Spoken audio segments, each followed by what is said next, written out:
नमस्कार, मेरा नाम है डॉक्टर कविता सिंह प्रभा और आप देख रहे हैं कार्यक्रम एक कहानी दो कविताएं कविता प्रभा राष्ट्रीय साहित्य समूह के प्रोफाइल पेज पर। और मैं आप सभी का हार्दिक स्वागत करती हूं। मैं हूं डॉक्टर कविता सिंह प्रभा।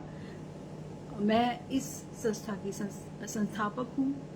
साथ ही इस कार्यक्रम को प्रस्तुत करते हुए मुझे बहुत ही गर्व महसूस होता है और आनंद भी बहुत आता है, क्योंकि अपने मित्र रचनाकारों की कहानी और कविताएं पढ़ना और सुप्रसिद्ध वरिष्ठ साहित्यकारों की रचना और कहानियों को प्रस्तुत करना अपने आप में एक बहुत ही गर्व का विषय होता है।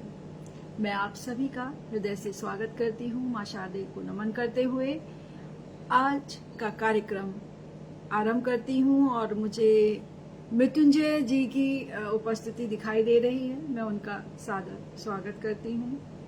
और जी बहुत बहुत स्वागत आपका। और मैं जल्दी ही जरा इसको लिंक कर देती हूँ, पिन कर देती हूँ, ताकि मैं आप सबके कमेंट्स देख पाऊँ। जी बहुत स्वागत। और राजीव गौतम सर की भी उपस्थिति हुई है, मैं उनका भी तहे दिल से स्वागत करती हूँ। जी आज तो कमाल की बात है कि मुझे कमेंट्स वहीं दिखाई दे रहे हैं, तो बहुत अच्छा रहेगा। चलिए आगे बढ़ते हैं। और आज मैं जिस वरिष्ठ साहित्यकार की रचनाएं लेकर आई हूँ उनका नाम है डॉक्टर सुनीता शर्मा जी।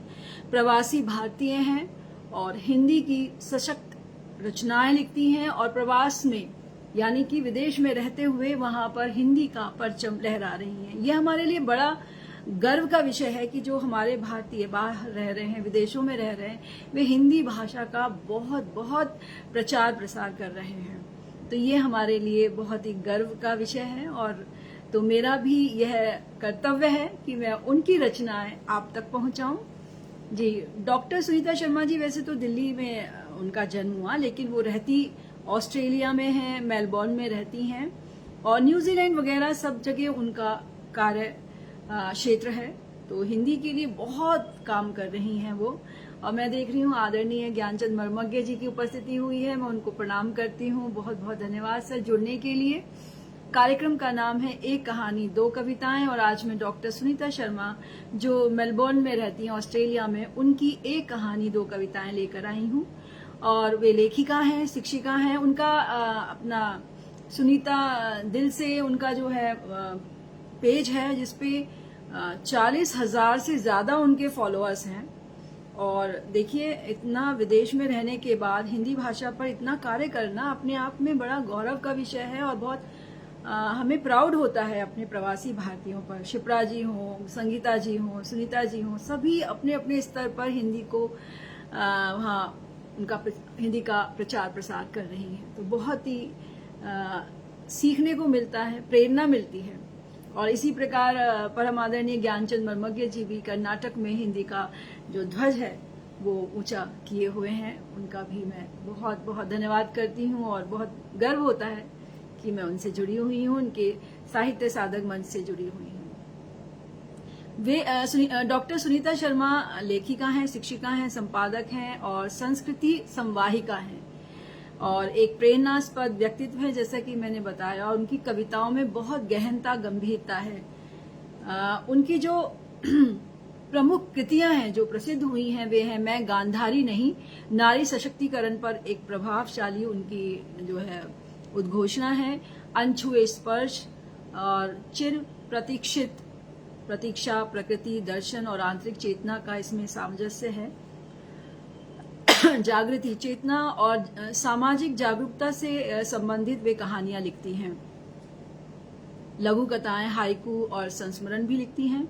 मिट्टी की सुगंध, गुल्लक किस्सों का कविता के प्रमुख हस्ताक्षर, विश्व लघु कथा पीयूष, जज्बात के चितेरे, विश्व हाइकू कार 2024 आदि में सृजनात्मक नेतृत्व, नया चलन लघु कथा हेतु, किस्सा कोताह, लघु कथा सम्मान। सम्मानों की एक लंबी सूची है उनके परिचय में।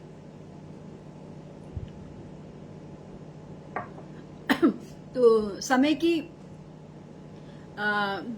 मर्यादा को देखते हुए हम बहुत लंबा परिचय नहीं पढ़ते हैं। प्रमुख जो है विषय हम बता देते हैं, प्रमुख जो केंद्र बिंदु हैं उनका उल्लेख करते हैं। ऑस्ट्रेलिया में जैसे बताया कि वो बहुत ही सांस्कृतिक अपनी जो सभ्यता है उससे जुड़ी हुई कवित्री हैं, संपादन भी कर रही हैं। साथ में उनको जिसे कहते हैं कि चारों ओर अपनी सभ्यता संस्कृति को फैलाना, उसके ऊपर चर्चा करना, उसके ऊपर लेखन करना उन्हें बहुत बहुत बहुत पसंद है। मैं देख रही हूँ हमारे साथ परम आदरणीय डॉक्टर अमरेंद्र वर्मा जी, आदरणीय एनपी पाठक जी जुड़ गए हैं और अखिलेश कुमार सिंह जी भी जुड़े हुए हैं। मैं आप सभी का अभिनंदन वंदन करती हूँ। आप आए हैं और अपना समय दे रहे हैं, यह हमारे लिए बहुत ही स्नेह और सम्मान का विषय है, क्योंकि कोई आपको अपना मानता है तभी आपके मंच पर आपको सुनने आता है। तो बहुत धन्यवाद जी अमरेंद्र सर, बहुत बहुत धन्यवाद जी। चलिए, और जैसे कि मैंने बताया आप उनसे जुड़ सकते हैं उनके पेज पर, और न्यूजीलैंड और ऑस्ट्रेलिया दोनों जगह उन्होंने अपना कार्यक्षेत्र बनाया हुआ है। और वो लिखती हैं कि हिंदी भाषा भारतीय संस्कृति को ही उन्होंने जीवित नहीं रखा वहां पे, अपितु नवीन ऊंचाइयों तक पहुंचाया है। और 43,000 से ज्यादा फॉलोअर्स हैं उनके पेज के।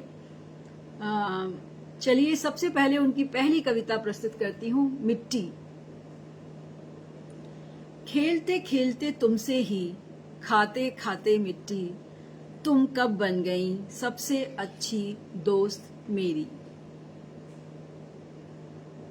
लिबास पर बिखरी, केश विन्यास पर चिपकी, हथेलियों में रमी, तो मेरी रूह में कहीं जमी। जाना नहीं मैंने यूं ही, तुझ में डूबने के लिए कहीं, होकर तुझसी ही मैली, कितनी उज्जवल मैं ही होती रही, कितनी उज्जवल मैं ही होती रही। युवा मृग मन में कहीं, बारिश की पहली फुहार सौंधी मिट्टी सी, कुल्हड़ चाय चुस्की सी, अपनेपन का एहसास देती, मुझ में ही है तू यूं ही कहीं, मुझ में ही है तू यूं कहीं। आज झुर्रियों के ऐसे ही जंजाल में जब हूं मैं गिरी, आज झुर्रियों के ऐसे ही जंजाल में जब हूं मैं घिरी, आज भी नहीं अघाती बातें करती तेरे प्यार की। एहसास है तेरा ही, एहसास है तेरा ही, यह तन है मिट्टी। एहसास है तेरा ही, यह तन है मिट्टी, मन भी मिट्टी। तैयार हूं मैं भी, तैयार हूं मैं भी होने को एकाकार तुझ में ही कहीं। काश काश बतला पाऊं उन्हें भी, आने वाली अपनी नस्लों को भी। काश बतला पाऊं उन्हें भी, आने वाली अपनी नस्लों को भी। चमकदार चिकने आंगन कितने ही, चमकदार चिकने आंगन कितने भी, पर अंत है कहीं, पर अंत है कहीं, मिल जाना मिट्टी में ही कहीं, मिल जाना मिट्टी में ही कहीं। तो ये उन्होंने मिट्टी की, अपनी मिट्टी की जिसे कहते हैं ना, याद आती होगी प्रवास में जब रहते हैं ना, तो देश की खुशबू, देश की मिट्टी की खुशबू बहुत याद आती है। तो उसी भावों को लिखा है उन्होंने कि खेलते खेलते कब वो मैं मिट्टी सी उज्जवल हो गई, मिट्टी में मतलब सन कर, मिट्टी में मैली होकर मैं उज्जवल हो गई। तो देखिए कितनी सुंदर भाव है, अपनी मिट्टी से कितना प्रेम है, कितना देश से प्रेम है। तो बात करती हूँ, साथ ही कहती हैं भले ही हमारे फर्श, हमारे घर कितने भी चमकीले चमकदार हो जाएं, लेकिन आखिर में वहां अंत नहीं है हमारा अंत होता है फिर मिट्टी में कहीं।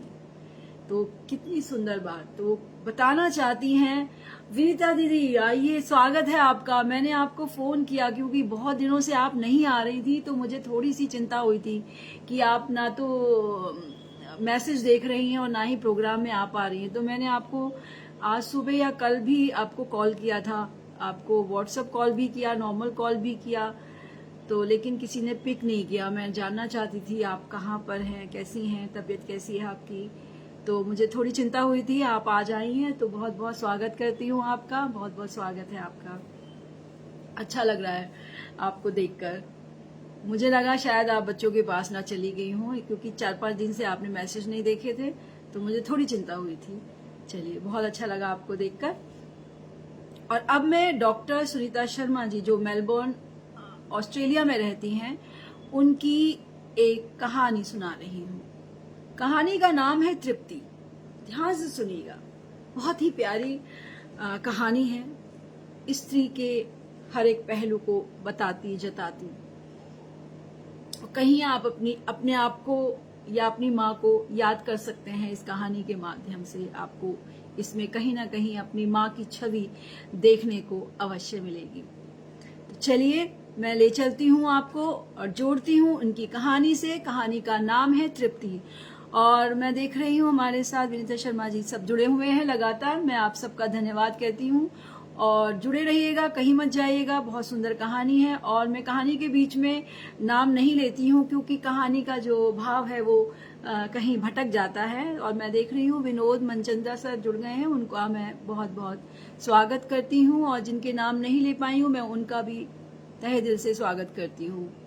और सुनिएगा, बहुत सुंदर और सशक्त कहानी है ये। सुरक्षा पूर्ति खुराना जी जुड़ी हुई हैं, उनका भी मैं हृदय से स्वागत करती हूँ। वो भी बहुत सुंदर कहानियां लिखती हैं और उनको ये कहानी बहुत पसंद आएगी। तृप्ति। मन था उसका कि वह डॉक्टर पर जोर जोर से हंसना शुरू कर दे, पर डॉक्टर की गंभीर मुद्रा देखकर वह एक पल को चुप हो गई। उसे लगा कहीं वास्तव में ही तो किसी भयानक रोग से ग्रस्त नहीं हो गई। डॉक्टर ने उसकी नब्ज, आंखें, जीभ, जो एक्सरे, सब ईसीजी, सबकी रिपोर्ट देखी। वह एक पर्ची पर कुछ लिखकर उसके बेटे को देते हुए उन्होंने पूछा, इनकी यह हालत कब से है? लगभग 2-3 महीने से। पता नहीं उसे क्या हुआ कि उसने एक जोर से चीख मारी। अब वह लगातार चिल्ला रही थी।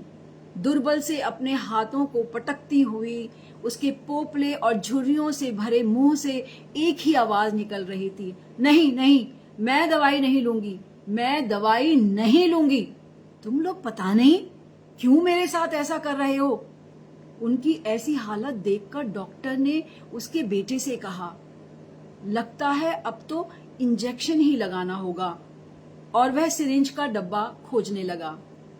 उमा सोच रही थी, ठूस लो, इंजेक्शन भी ठूस लो, पर डॉक्टर तुम भी कहाँ जान पाओगे मेरे रोग को। तुम भी वही सब करोगे जो और डॉक्टर करते रहे, ढेर सारी दवाइयां और इंजेक्शन। अभी भी उमा न जाने क्या लेखा जोखा करना चाह रही थी, सोच रही थी इससे पहले कि वह इंजेक्शन से नींद में सो जाए या उसे सुला दिया जाए, वह जान सके कब, कहां और कैसे वह यहां तक पहुंच गई। क्या वास्तव में ही वह पीड़ित है किसी भयंकर बीमारी से? उमा डूब गई अपनी यादों में। उसका घर, उसका बचपन, उसकी माँ उमा की आदर्शमयी, त्यागमयी, ममतामयी माँ। त्याग, त्याग और त्याग। अपनी इच्छाओं को मार मार, काट काट, टुकड़े टुकड़े करती रही दूसरों के हवाले। जब से उसने होश संभाला तब से ही उसने माँ को ना जाने किन के द्वारा बनाए गए मूल्यों व आदर्शों पर ही चलते देखा। वह खुद रूखा सूखा खाकर उसके बड़े व छोटे भाई को खाने के लिए अच्छे से अच्छा देती। पिता, और पिता तो थे प्रजापिता, और वे सब उनकी संतान। उनके लिए तो माँ कोई भी कमी कर ही कहाँ सकती थी। उसका नन्हा सा मन हमेशा सोचता रहता कि क्या माँ की कभी कोई अपनी जरूरत नहीं होती अच्छा खाने, पहनने और ओढ़ने की? पर माँ ना जाने किस धातु की बनी थी। कहीं कोई प्रभाव नहीं, कहीं कोई विद्रोह नहीं, कहीं कोई भाव नहीं, चाहे खाने को गाली मिले या लाली, प्यार मिले या दुत्कार, वह तो देवी थी जिस पर किसी भी चीज का कोई प्रभाव नहीं पड़ता, प्रस्तर प्रतिमा। सबको खिलाने पिलाने के पश्चात ही मां कहीं कुछ अपना भोजन करती। अगर उसकी थाली में 3 रोटियां भी होती तो उसमें से वह एक कुत्ते या बिल्ली को डाल देने में ही बड़प्पन समझती। वह यह सब इसलिए नहीं करती थी कि घर में कोई खाने पीने की कमी थी, पर शायद वह अपनी आदत से लाचार थी। भाइयों के लिए तो ना जाने उसके भानुमति के पिटारे से क्या क्या निकल आता, जबकि उमा के लिए तो मां का मुंह अक्सर बन जाता था। उसे आज भी याद है कि चाचा की शादी में मां ने सबके लिए नए नए कपड़े बनवाए, किंतु उसके लिए तो यही कहती रही कि तेरे लिए तो अभी थोड़े दिन पहले जो झालर वाली फ्रॉक बनवाई थी ना, उसे ही पहन लेना। और मेरा क्या है, मैं तो पुरानी साड़ियों में से कोई साड़ी निकाल लूंगी। कितना गुस्सा आया था मां पर मां तो वही प्रस्तर प्रतिमा सी एकटक उसे देखती रही और ना जाने क्या सोचती रही। यूं तो उमा अपने चाचा ताऊ के बड़े से परिवार में अकेली लड़की थी, फिर भी परिवार में कहीं कोई उसको पूछता न था। यहां तक कि पिता भी उसकी ओर मुंह मोड़े ही रहते थे। विद्यालय में पढ़ने के लिए जब मां ने उसका दाखिला करवाया था तो उमा के छोटे से मन में तब जाना कि उसकी देवी मां जो है वो प्रस्तर प्रतिमा नहीं बल्कि भावों से भी पूर्ण है। उसका मन मां के प्रति असीम प्रेम से भर गया था। विद्यालय में पढ़ते हुए भी उसने अध्यापकों के व्यवहार में वही अंतर देखा जो वह घर में देखती आई थी। जहां विद्यालय में उन्हें सबको एक आंख से देखना चाहिए था, किंतु वे सबको एक आंख से क्या, लड़कियों को तो देखते भी नहीं थे। बात बात में उनका संकेत यही होता था कि तुमने तो अधिक पढ़ लिख कर करना क्या है, घर गृहस्थी तो संभालनी है। कितना गुस्सा आता था उसे उन पर जब वे कहते थे तुम तो लड़कियां हो, ज्यादा पढ़ लिख कर क्या करोगी, कुछ ऐसे गुण सीखो जिससे पति भी खुश रहे और घर गृहस्थी भी संभाल सको। घर में देखो, घर में मां देखो बेटी, नारी नाम ही है सहनशीलता का, आदर्शों का। कभी तुमने देखा है हमारे नाम के साथ देवी शब्द जुड़ा होता है। उमा नारी होती ही है देवी। लक्ष्मी, सरस्वती, सीता, सावित्री या मात्र कुलक्षणी। उमा को हमेशा ऐसा लगता नारी बस नारी ही नहीं होती, बाकी सब कुछ होती है मां जैसी प्रस्तर प्रतिमा जो दिन रात खटती है। डॉक्टर ने सिरिंज में दवा भरते हुए सुई कोंच दी उसकी नस के अंदर। उसने एक बार फिर से चीख मारी, हटो, नहीं चाहिए ये सब, मैं जीना चाहती हूं अपनी मर्जी से। क्यों तुम क्यों मारना चाहते हो मुझे, क्यों, आखिर क्यों? पर बोझिल सांसों और डूबती आहों में उसे सबकी एक ही बात सुनाई पड़ रही थी, पता नहीं इन्हें क्या हो गया है, सबका जीना हराम कर दिया है इन्होंने। धीरे धीरे उमा की चीख भी शांत हो गई थी, किंतु अब सभी चीख चिल्ला रहे थे। ना जाने क्या हो गया है इनको। पहले तो सब ठीक ठाक थी, पर अब पिछले कुछ महीनों से इन्होंने सबका जीना हराम कर दिया है। अपने मन की ही चलाती हैं सदा। ना यह देखना कि सुबह है, ना यह देखना कि शाम है, बस एक बार मुंह से कुछ निकल जाए वही चाहिए, बस होनी ही चाहिए।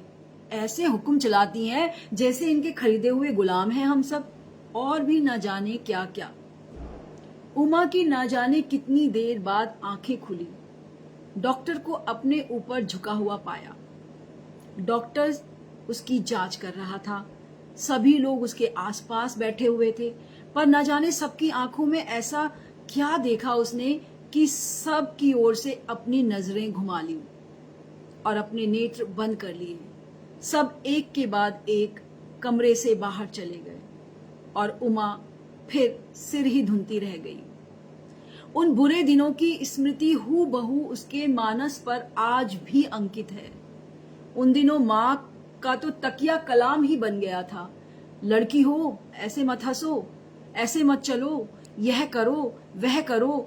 उसने एक दिन जब सिनेमा जाने की जिद की तो माँ ने उसके गाल पर ठीक वैसे ही तमाचा जड़ दिया था जैसे उसने जब पहली बार माथे पर लाल बिंदी लगाई थी। और बिंदी की लालिमा नहीं बल्कि कालीमा उसके गाल पर अंकित हो गई थी। यह सब अपने घर जाकर करना, देर से उठना है तो अपने घर जाकर, मतलब सब अपने घर में। हाँ, अब समझी, यह घर मेरा नहीं है, तभी तो सब। उसने अपने नए घर संसार को लेकर बहुत सुंदर सपने संजो लिए थे।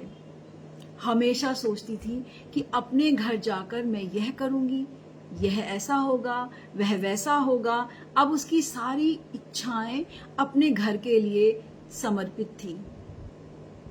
अच्छा सा प्यारा सा घर जिसमें वह अपने घर की महारानी होगी, राज करेगी।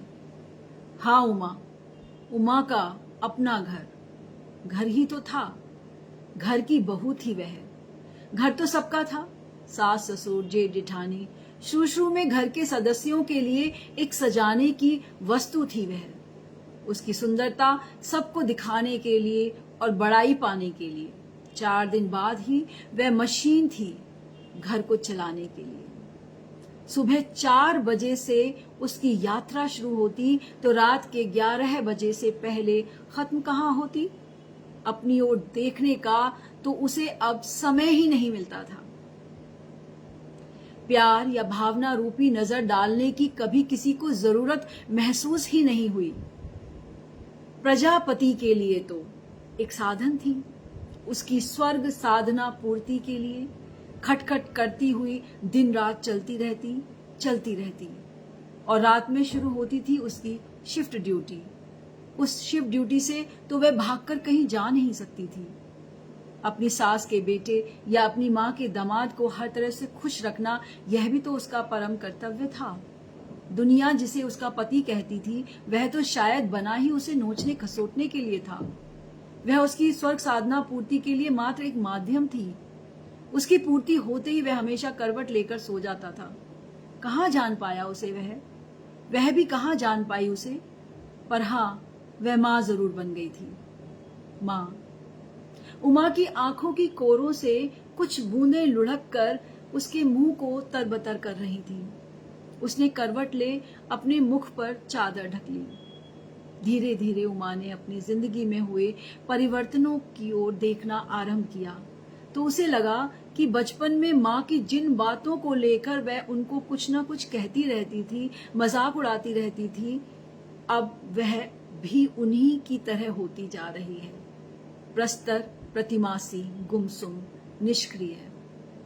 सास, ससुर, जेठ, जिठानी, ननद के तानों का उस पर अब कोई असर नहीं होता। सब कुछ वह प्रसाद के रूप में ग्रहण करती थी। देवत्व की ओर जाती हुई वह भी गाली, लाली, प्यार, घृणा सबको एक रूप से ग्रहण करती हुई।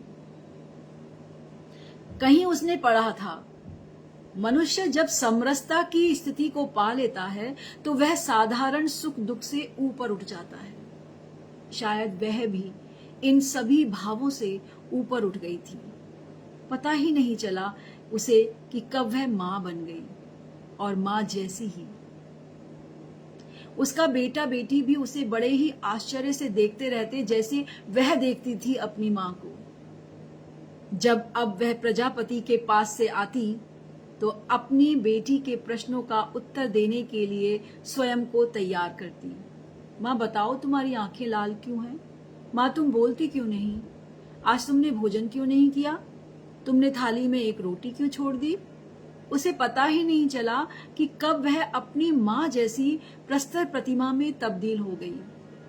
इतने बड़े घर में किसी को भी उससे कोई सरोकार नहीं। वही सबकी जरूरत बिना कहे पूरा करती हुई। हाँ, कभी कभी उसकी बेटी जरूर उससे नाराज होती थी। उसने कभी अपनी बेटी के अरमानों को नहीं घोटा। उसकी इच्छा पूर्तियों का समय रहते हुए पूरा करने का प्रयास वह हमेशा करती और उसमें जुटी रहती। लेकिन अब उसकी बेटी भी धीरे धीरे अपनी ही दुनिया में मस्त होती जा रही थी। जिंदगी का एक लंबा हिस्सा उसने ऐसे ही बिना किसी दर्द या पीड़ा महसूस किए निकाल दिया। उसे अब भी याद है जब उसके पति की मृत्यु हुई, तब भी वह ऐसी ही थी, निष्क्रिय, प्रस्तर प्रतिमा सी। कोई भाव उसके चेहरे पर नहीं था। अब तो सफेद वस्त्र धारण कर वह और भी सात्विक और दिव्य हो गई थी। डॉक्टर आकर फिर उसे चेक करने लगे। उसने कुछ कहा जो उमा को समझ नहीं आया।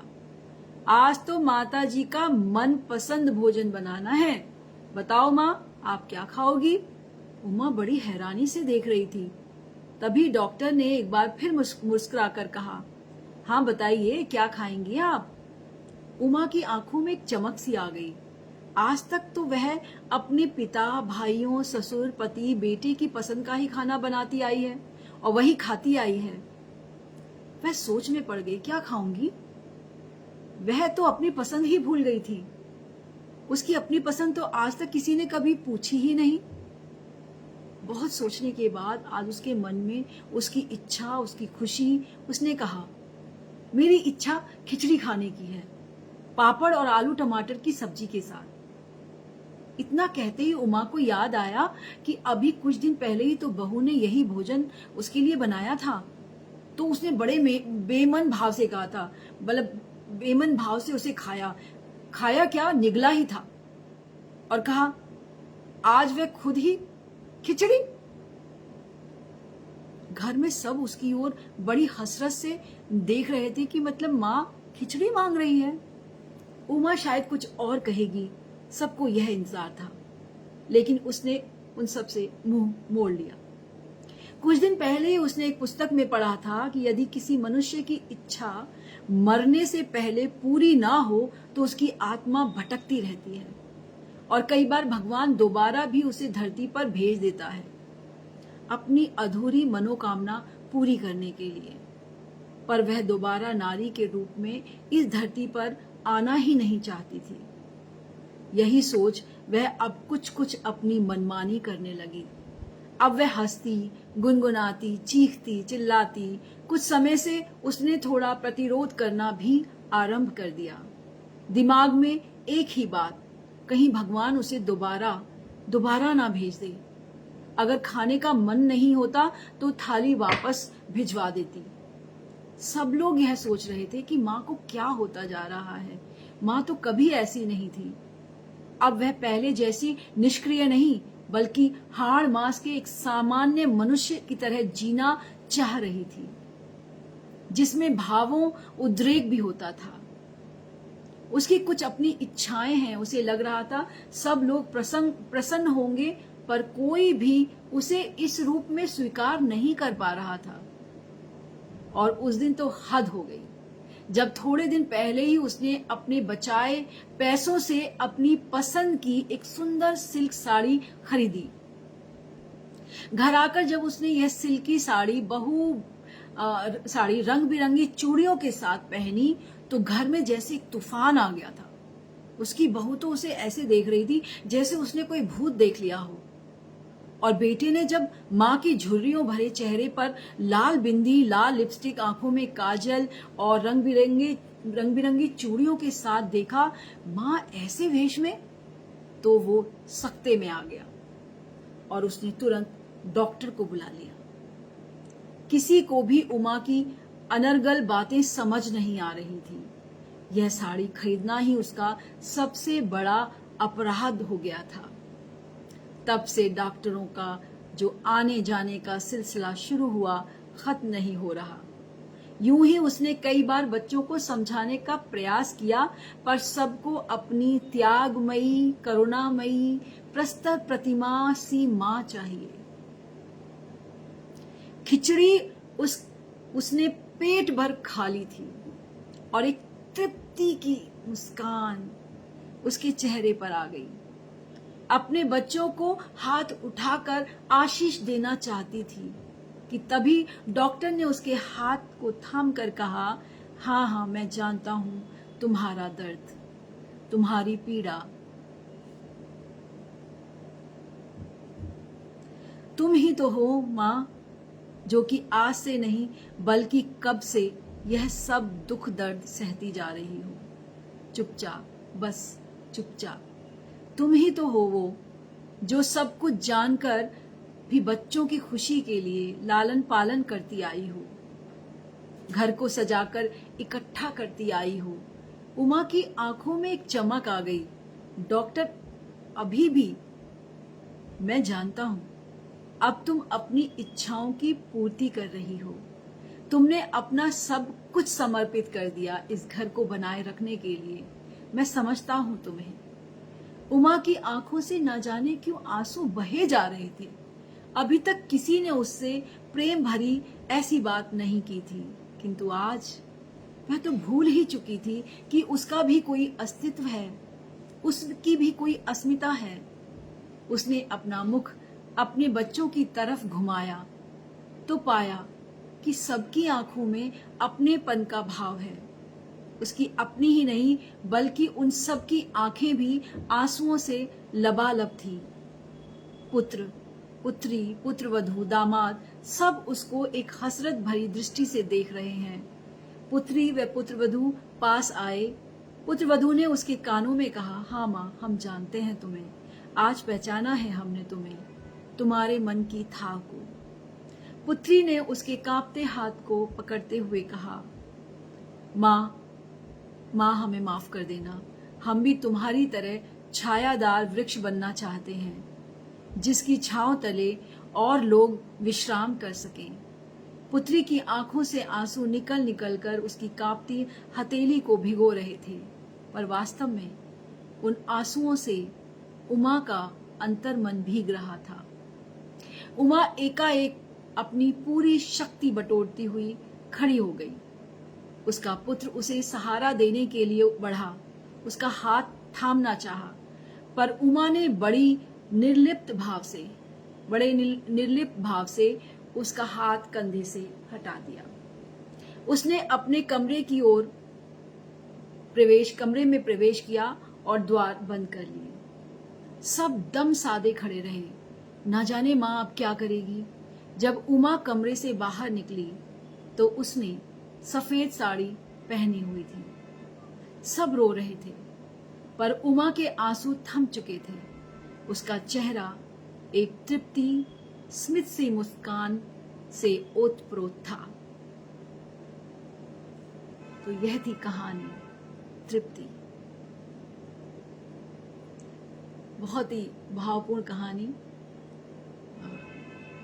कुछ मुझे लगता है, आज तो नहीं कहूंगी, लेकिन हाँ, हमारे जमाने में जो माँ थी हमारी, वो शायद इसी तरह की स्त्रियां थी जो घर को, बस घर के लिए अपने आप को समर्पित कर देती थी। लेकिन आज, अब मैं कहूंगी, वातावरण बदल रहा है, लेकिन हमें भी बदलना चाहिए और अपनी माँ के विषय में, माँ का ख्याल करना चाहिए। उसे हमेशा माँ ही नहीं समझना चाहिए, एक नारी भी समझना चाहिए, और कभी कभी पूछ लेना चाहिए चाहती क्या है, कहाँ जाना चाहती हैं, कहाँ घूमना चाहती हैं, क्या पसंद है, क्या नापसंद है। उपहार भी यदि उसकी पसंद से दिया जा सके तो बेहतर होगा, क्योंकि हम कई बार बिना जाने ही अनजाने हम ले जाते हैं कि ये माँ को यही चाहिए। मुझे याद आता है, मैं आपको बताती हूँ, मेरी दादी, क्योंकि दादाजी की मृत्यु हो चुकी थी तो दादी सफेद साड़ी ही ज्यादा पहनती थी। अब मम्मी उनको सफेद साड़ी मतलब सफेद नहीं, लाइट कलर जिसे कहते हैं, क्रीम ऐसे कलर, लाइट कलर पहनती थी। तो जो मम्मी उनको उपहार में शॉल वगैरह जो देती थी, वो क्या करती थी ना, नहीं, मम्मी उन्हें नहीं चाहती थी कि सफेद रंग की वो साड़ी पहने, वो रंग बिरंगी उनको हर कलर में अच्छी साड़ियां उनको देती थी, पर वो क्या करती थी, उन साड़ियों को बांट देती थी। कोई आया रिश्तेदार, बहन आई या उनकी बेटी आई, उनको दे दिया। उसके बाद उन्होंने उनको सफेद देना शुरू कर दिया कि नहीं, तुम पुरानी कपड़े पहनती हो और सारी साड़ियां जो हैं दे देती हो अपने बच्चों को या जो भी रिश्तेदार आया उनको दे देती हो। उनको सफेद देना शुरू किया उन्होंने। ये किया था कि अब तुम किसी को दे नहीं पाओगी और कपड़े अच्छे पहनोगी। तो ये होता है, पता नहीं क्यों हमारे समाज में है। नारी ना जो है, स्त्रियां, खासतौर से पुरानी स्त्रियां जो थी, वो इसी तरह से सोचती थी। और उनके बारे में जो और लोग, परिवार के लोग होते थे पहले जमाने में, वो नहीं सोचते थे और हर कर्तव्य उन्हीं का होता था, माँ का होता था। तो ये बहुत सच्ची कहानी, बहुत सुंदर मार्मिक कहानी, बिल्कुल। और आप अपनी मम्मी का ख्याल रखें, उनकी पसंद नापसंद, जैसे मेरे बच्चे रखते हैं।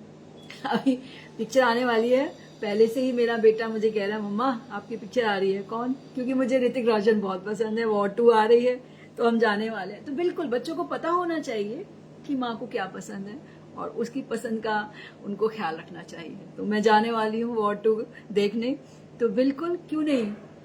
हमें हीरो कौन अच्छा लगता है, हीरोइन कौन अच्छी लगती है, खाना क्या पसंद है, रंग क्या पसंद है, सिर्फ पति को ही नहीं, बच्चों को भी पता होना चाहिए। हमें बताना चाहिए अपनी इच्छाओं को कि क्या करना चाहते हैं हम, तो बहुत जरूरी है। जी सर, आपको पसंद आई। उपस्थित सभी जनों को मैं बहुत बहुत धन्यवाद देती हूँ। जी बहुत धन्यवाद सर।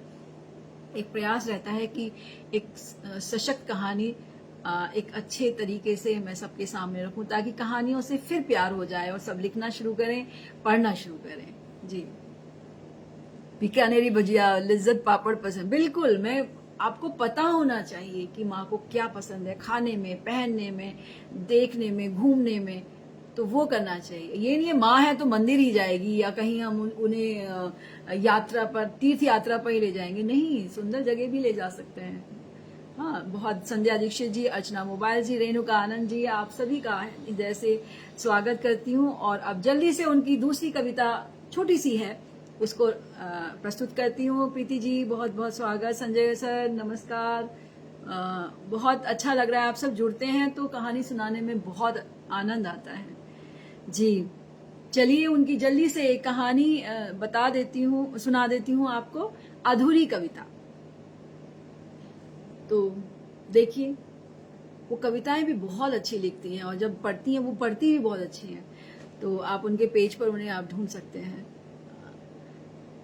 बस एक अधूरी कविता सुनानी है तुम्हें, बस एक अधूरी कविता सुनानी है तुम्हें, शब्द निशब्द से बोलती खामोशी को, शब्द निशब्द से बोलती खामोशी को शायद पढ़ सकें हम जहां, बस वही एक अधूरी कविता। ख्वाहिशें पिघलती हुई, बढ़ती आंखों की नमी, शब्दों की रूह कहीं दिल में उतर रही हो जहां, बस वही एक अधूरी कविता। यादों सजे बाजार में तेरा साथ व चांद तारे, फिर सारी रात जगे, दर्द का बिस्तर हो ऐसे, खामोशी बिछी चादर जैसे, तकिए हो तकते वैसे, नींद ख्वाब आंगन जैसे, चांदनी में बिखरी वह ऐसे, बस वही एक अधूरी कविता। देखें एक टक दिन बीते हुए कैसे खुद से ही खुद के फासले, शायद कुछ समझ पाएं, पत्थर, शहर, शीशा, दिल, साजिशें, बहके उमड़े जज्बात अनकहे, बस सुन सके वही एक अधूरी कविता, बस वही एक अधूरी कविता। तो यह है उनकी अधूरी कविता कि खामोशी में जिसको सुना जा सके, जो हर एक भाव को, जिसमें भाव तो सारे हैं, तकिया भी जिस कविता को तकना चाहता हो, बिस्तर भी जिसे खामोशी से महसूस करना चाहता हो, ऐसी एक अधूरी कविता। तो उषा जी, बहुत बहुत धन्यवाद जुड़ने के लिए, आप सभी को हृदय से। हमारी माता जी को मिठाई में रबड़ी और नमकीन में गोलगप्पे, वाह जी, अंतिम समय तक थोड़ा ही सही पर चख लेती थी, बिल्कुल। और ये भी कहते हैं कि जब लगता है कि अब उनकी ख्वाहिशें हैं, हम बहुत ध्यान रखते हैं कि नहीं आपको ये है बीमारी, आप ये मत खाइए, लेकिन डॉक्टर भी कहते हैं थोड़ा थोड़ा खिलाइए, क्योंकि मन घोट कर भी वो क्या पाएंगी, कितना स्वास्थ्य पालेंगी। तो इच्छाएं उनकी होती हैं बच्चों जैसी, छोटी छोटी थोड़ा थोड़ा हम दे सकते हैं उनको। बिल्कुल जी, बहुत ही सुंदर और गहराई भरे उनके भाव हैं।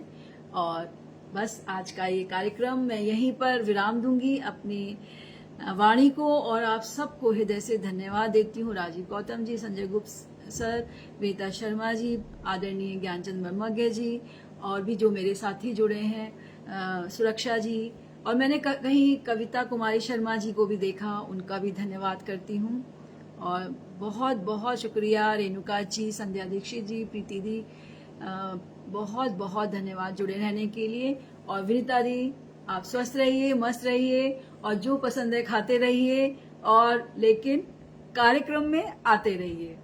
बहुत बहुत शुक्रिया, धन्यवाद। फिर मिलूंगी अगले मंगलवार को एक कहानी दो कविताओं के साथ। और कल जरूर 7 बजे जुड़िएगा, क्योंकि कल हम कार्यक्रम लेकर आ रहे हैं भारत हमको जान से प्यारा है, सबसे प्यारा गुलिस्ता हमारा है।